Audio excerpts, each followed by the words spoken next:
નમસ્કાર વિદ્યાર્થી મિત્રો, સ્વાગત છે તમારું યુટ્યુબ ચેનલની અંદર. ધોરણ 10 ની અંદર સંસ્કૃત વિષયમાં અલગ અલગ પાઠના આપણે પ્રશ્નોના જવાબો જોઈએ છીએ. જેમાં આજે પાઠ 12મો કલિકા સર્વજ્ઞો હેમચંદ્રાચાર્ય એ પાઠનો પ્રકાર છે ગદ્ય. કલિકા સર્વજ્ઞ હેમચંદ્રાચાર્ય પાઠ છે. એના પ્રશ્નોના જવાબો છે જોવાના છીએ. વિડીયો અંત સુધી જોજો. વિડીયો ગમે તો લાઈક કરજો અને તમારા મિત્રો પણ વિડીયો શેર કરજો. સાથે ચેનલને સબસ્ક્રાઇબ ન કરી તો ચેનલને સબસ્ક્રાઇબ કરી લેજો. નવા નવા વિડીયો ચેનલ પર મુકાતા રહેતા હોય છે અને નોટિફિકેશન ફ્રી ઓફમાં તમને જોવા મળશે. તો શરૂઆત કરીએ પેલા વિભાગ એ થી.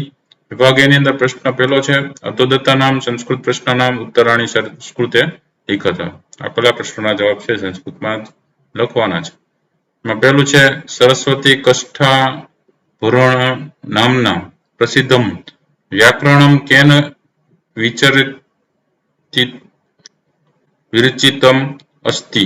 તેનો જવાબ આવશે સરસ્વતી કંઠા ભરણ નામના પ્રસિદ્ધમ વ્યાકરણમ ભોજેન વિરચિતમ અસ્તિ. બીજું છે એમાં હેમચંદ્રાચાર્યેણ વિરચિતસ્ય કોશ ગ્રંથસ્ય નામ કિમસ્તિ. જવાબ થશે હેમચંદ્રાચાર્યેણ વિરચિતસ્ય કોશ ગ્રંથસ્ય નામ અભિધાન ચિંતામણિ અસ્તિ. ત્રીજું છે જયસિંહ કમ નૃપતિ પરાજિતવાન. તેનો જવાબ થશે સિદ્ધરાજ જયસિંહ યશોવર્ધનામ નૃપતિમ પરાજિતવાન. ચોથો પ્રશ્ન છે સિદ્ધ હેમ વ્યાકરણસ્ય ષટ્સુ અધ્યાયેષુ કસ્ય વ્યાકરણમ વર્તતે. તેનો જવાબ છે સિદ્ધ હેમ વ્યાકરણસ્ય ષટ્સુ અધ્યાયેષુ સંસ્કૃતસ્ય વ્યાકરણમ વર્તતે. ત્યાર પછી આવે છે પ્રશ્ન નંબર 2 અધોદત્તા નામ પ્રશ્ન નામ ઉત્તરાણી ગુર્જર ભાષાયામ લિખત. એમાં પહેલો પ્રશ્ન છે સિદ્ધરાજ જયસિંહે ક્યારે માલવ વિજય કર્યો હતો. તેનો જવાબ થશે સિદ્ધરાજ જયસિંહે સમ્રાટ વિક્રમાદિત્યની 12મી સદીમાં માલવ વિજય કર્યો હતો. બીજો પ્રશ્ન છે માલવ વિજયથી જયસિંહને શું શું પ્રાપ્ત થયું હતું. જવાબ છે માલવ વિજયથી જયસિંહને રાજા યશોવર્માનો સઘળો ધન ભંડાર અને ગ્રંથ ભંડાર પણ પ્રાપ્ત થયો હતો. ત્રીજો પ્રશ્ન છે સિદ્ધરાજ જયસિંહની શું મહેચ્છા હતી અને તેણે હેમચંદ્રાચાર્ય પાસે કેવી રીતે વ્યક્ત કરી. જવાબ છે સિદ્ધરાજ જયસિંહની ભોજ વ્યાકરણ જેવું વ્યાકરણ પ્રગટ કરવાની મહેચ્છા હતી. તેણે આચાર્ય હેમચંદ્રને કહ્યું કે આપ ભોજ વ્યાકરણ જેવું એક વ્યાકરણ રચો જેથી આપની તથા મારી કીર્તિ અમર રહે. ત્યાર પછીનો પ્રશ્ન નંબર 3 અધોદતયો વિષયયો ઉપરી સંક્ષિપ્તામ ટિપ્પણી લિખત. એમાં આપેલા શબ્દના ટૂંક નોંધ છે લખવાની છે. જેમાં પહેલું છે હેમચંદ્રાચાર્ય. હેમચંદ્રાચાર્ય વિશે ટૂંક નોંધ જોઈએ. એનો જવાબ છે કે હેમચંદ્રાચાર્યનો જન્મ અમદાવાદ જિલ્લાના ધંધુકા ગામે 1145 થયો હતો. તેમનું મૂળ નામ ચાંગદેવ હતું. 8મા વર્ષે તેમણે દેવચંદ્ર સૂચિ પાસે દીક્ષા લીધી હતી. તે વખતે તેમનું નામ સોમચંદ્ર પાડવામાં આવ્યું હતું. તેઓ કુશાગ્ર બુદ્ધિ અને પૂર્ણપણે ધર્માભિમુખ હતા. 21મા વર્ષે તેમને આચાર્ય પદથી વિભૂષિત કરવામાં આવ્યા. તેમના સમયની વિવિધ વિદ્યા શાખાઓનો અભ્યાસ કરીને તેમણે વિવિધ ક્ષેત્રે રચેલી સાહિત્ય કૃતિઓથી ગુજરાતના સાહિત્ય અને સંસ્કૃતિ ક્ષેત્રને સમૃદ્ધ બનાવ્યું છે. તેમની બહુમુખી પ્રતિભાને લીધે તેમને કલિકા સર્વજ્ઞનું બિરુદ આપવામાં આવ્યું હતું. ત્યાર પછી બીજો પ્રશ્ન છે હેમચંદ્રાચાર્ય રચેલા સાહિત્યનું વર્ણન કરો. તો એનો જવાબ છે હેમચંદ્રાચાર્યએ 1,00,000 શ્લોકો જેટલું સાહિત્ય રચ્યું છે. આ સાહિત્યમાં અભિધાન ચિંતામણી નામનો શબ્દકોશ, ચાલુક્ય વંશોત્કીર્તન નામનું સંસ્કૃત પ્રાકૃત ભાષામાં રચાયેલું દ્રયાશ્રય મહાકાવ્ય, જેના એક જ શ્લોકમાં એક બાજુ વ્યાકરણના ઉદાહરણો અને બીજી બાજુ કથાવસ્તુ છે. કાવ્યાનુશાસન નામનો અલંકાર શાસ્ત્રનો ગ્રંથ, છંદોનું શાસન વગેરે અનેક ગ્રંથોનો સમાવેશ થાય છે. ગુજરાત પ્રદેશમાં જન્મેલા આ હેમચંદ્રાચાર્ય માત્ર ગુજરાતની સીમમાં જ નહીં પરંતુ સંપૂર્ણ સંસ્કૃત સાહિત્ય રૂપી આકાશમાં સૂર્યની માફક ઝળહળે છે. ત્યાર પછી જોઈએ પ્રશ્ન નંબર 4 અધોદત્તાનામ ગદ્યખંડાનામ ગુર્જર ભાષાયામ અનુવાદમ કુરત. આપણા પેરેગ્રાફ પ્રમાણે ગુજરાતીને અંદર ભાષાંતર કરવાનું છે. તો પેલું જોઈએ એમાં વિક્રમસ્ય દ્વાદશ્યામ થી લઈ એકત મમ આસિત સુધી પાઠ્યપુસ્તકના પાન નંબર 53 પરનો પેરેગ્રાફ છે તેમનો અનુવાદ જોઈએ કે વિક્રમાદિત્યની 12મી સદીમાં સિદ્ધરાજ જયસિંહે માલવ પ્રદેશ પર વિજય પ્રાપ્ત કર્યો હતો. વિજય પછી જયસિંહ રાજા યશોવર્માનું સઘળું ધન લઈને અણહિલપુર એટલે કે પાટણ પાછો આવ્યો. ધન સાથે ત્યાંનો ગ્રંથ ભંડાર પણ તેના હાથમાં આવી ગયો. આ ગ્રંથ ભંડારમાં ઘણા અજોડ ગ્રંથો હતા. તેમાં ભોજરાજા એ રચેલું સરસ્વતી કંઠાભરણ નામે પ્રસિદ્ધ ભોજ વ્યાકરણ પણ એક હતું. બીજો એમાં પેરેગ્રાફ છે એકદા સિદ્ધ રાજો હતી લઈને ભોજસ્તી સુધી. એમનો અનુવાદ જોઈએ કે એકવાર સિદ્ધરાજ વિચારે ચડ્યો. તેણે વિચાર્યું માલવ વિજયથી હું ધનના સ્વામિત્યનો પામ્યો છું. તેનો ગ્રંથ ભંડાર પણ મેં પ્રાપ્ત કર્યો છે, પરંતુ ભોજ વ્યાકરણ વડે ભોજની જેવી ખ્યાતિ છે તેવી ખ્યાતિ મેં પ્રાપ્ત કરી નથી. આથી એવું કંઈક કરવું જોઈએ જેથી મારી ખ્યાતિ પણ તેવી થાય જેવી રાજા ભોજની છે.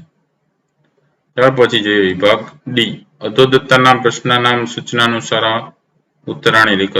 પહેલો પ્રશ્ન છે અધોદત્તાનામ શબ્દાનામ સમાર્થકમ શબ્દમ તતેભ્યઃ વિકલ્પેભ્યઃ ચિત્વા લિખત.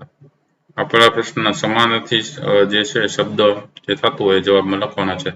તો પ્રસિદ્ધનું થશે વિશ્રુત, નૃપતિનું થશે પાર્થિવ, ધનમનું થશે વિતમ, વ્યાકરણમનું થશે વ્યાકૃતિ. બીજો પ્રશ્ન છે અધોદત્તાનામ શબ્દાનામ વિરુદ્ધાર્થકમ શબ્દમ તતેભ્યમ વિકલ્પેભ્યમ ચિત્વા લિખત. આપેલા જે શબ્દ છે એનો વિરુદ્ધાર્થી શબ્દ જે થતો હોય જોઈએ. વિખ્યાતનું છે અવિખ્યાત, અનુપમાનું છે કનિષ્ઠ, અમરહનું છે મર્ત્ય, કીર્તિનું છે અપકીર્તિ. ત્રીજો પ્રશ્ન છે અધોદત્તાનામ પદનામ સમાસ પ્રકાર લિખત. સમાસ ઓળખાવવાનો છે. હસ્તગતનું થશે દ્વિતીય તત્પુરુષ સમાસ, અનુપમાનું થશે બહુવ્રીહી સમાસ, વ્યાકરણ ગ્રંથમનું થશે ષષ્ઠી તત્પુરુષ સમાસ. ચોથો પ્રશ્ન છે રેખાંકિત પદસ્ય કૃદંત પ્રકારમ લિખત. આપણા અંડરલાઈન કરેલા શબ્દનો કૃદંતનો પ્રકાર ઓળખાવાનો છે. તેમાં પહેલું છે જયસિંહ માલવ વિજયમ કૃતવાન.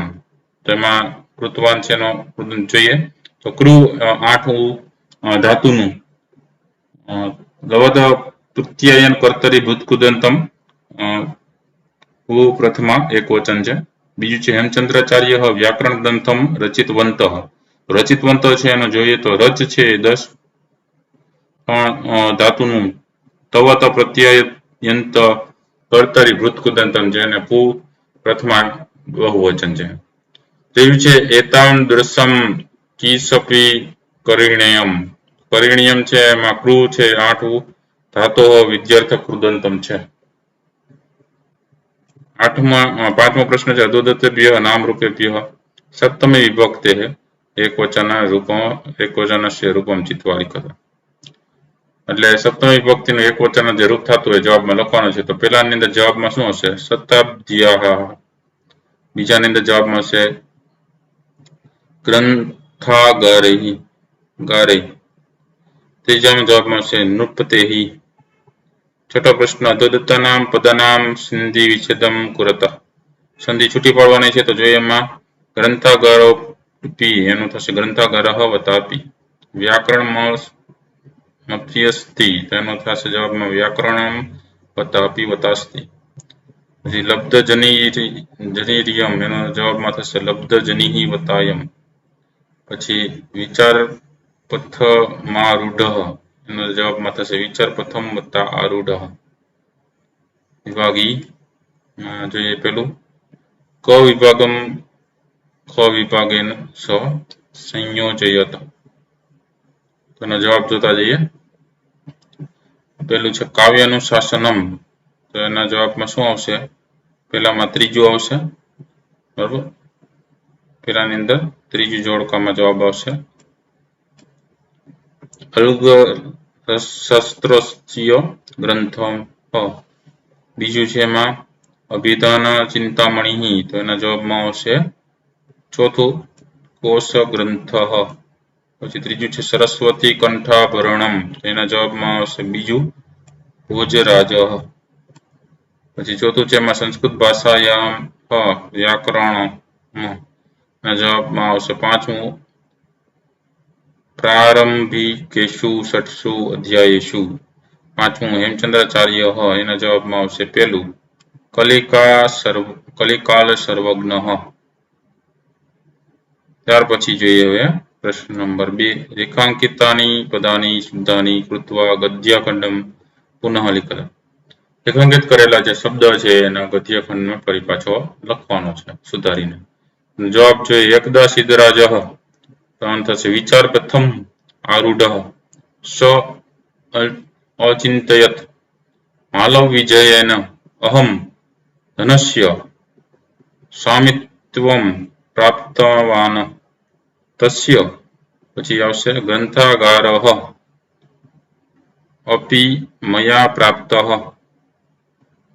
પરંતુ આવી રીતે લખવાનું, પરંતુ ભોજ વ્યાકરણેન ભોજસ્ય યાદૃશી કીર્તિ વર્તતે તાદૃશી કીર્તિમયયા ન પ્રાપ્તા.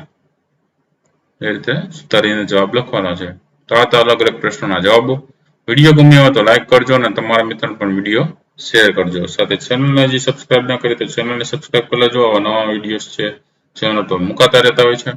ફરી પાછા નવા વિડીયો સાથે મળીએ. ત્યાં સુધી ન જોયેલા વિડીયો જોઈ લેજો. તમારી કાળજી રાખજો. Thank you very much and take care.